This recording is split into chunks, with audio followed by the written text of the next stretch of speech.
Bernard Arnault and the story of the biggest luxury brands on the earth. Hello guys, welcome back once again to our channel Lux Auto.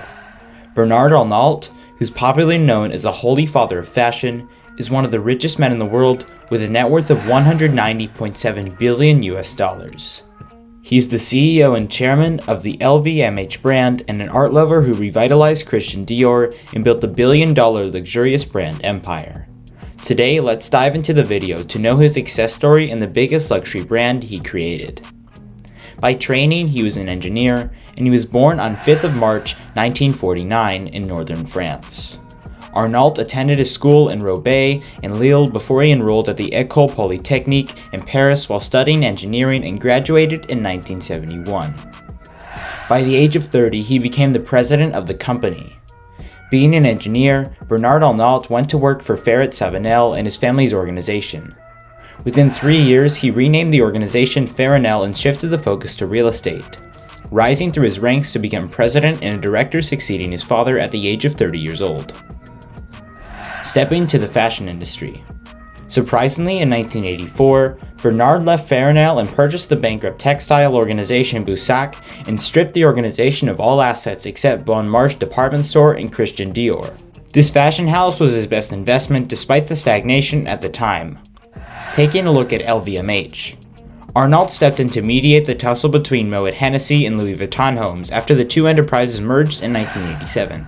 With the backing of Irish brewers Guinness, Arnault became the largest shareholder of the organization in 2 years and controlled it as CEO and chairman. The luxury acquisitions created by Bernard were Berluti, Kenzo, and Celine in 1988, and later in 1994 he created Guerlain, in 1996 Loewe, Sephora, the Marc Jacobs and Cosmetic department in 1997, and 1999 Thomas Pink, 2000 Emilio Pucci, and DKNY, Fendi, and La Samaritaine, the department store in 2001. In the shopping sprees of Bernard, there were some surprises among the luxury brands, and when he got over the Berluti and Kenzo in 1993, he purchased La Tribune, the French newspaper. Then, after selling it, he bought Le Parisien and Les Echos. Despite everything else that Louis Vuitton was primarily a French organization, Bernard desired a massive presence in the United States for the organization. As a result, the Tower of LVMH is a 23-story sculpted glass structure located on 57th Street in New York. It was opened in 1999 with the boutique of Christian Dior on the first and ground floor with American headquarters flagship. History of LVMH, a series of acquisitions. It all began in 1984 when the then 35-year-old Arnault discovered that the luxury organization Christian Dior was available for sale. Arnault started his career by being an employee in the manufacturing organization of his father. So far, he had worked for almost 10 years in the construction company that his grandfather discovered without any expertise in the luxury segment. Yet somehow, he believed in attaining the potential of the brand Christian Dior and took around $15 million from his family construction business and added that to the sum of $45 million provided by Lazard Frères. With all that, Arnault acquired Boussac, which is the parent organization of Dior. He somehow didn't know that this was the beginning only, and that too was for building or constructing one of the biggest fortunes worldwide. Within almost 2 years, Arnault turned his organization completely around, fired almost 9,000 employees, and sold the disposable diapers of the organization and alternate textile operations for a whopping $500 million. His success was made for his start and investment and encouraged him to start one of the massive buying sprees in enterprising history.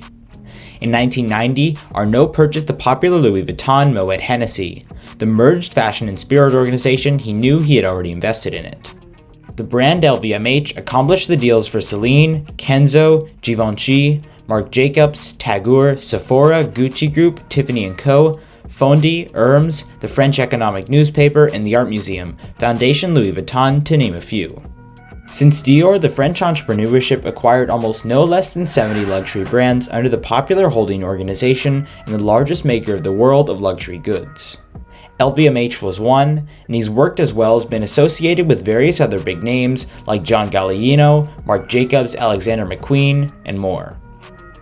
Moreover, in conjunction with the announcement of Celine creative director Phoebe Philo, LVMH revealed that it has a minority stake in the soon-to-be-launched label, and the size of its position was not disclosed.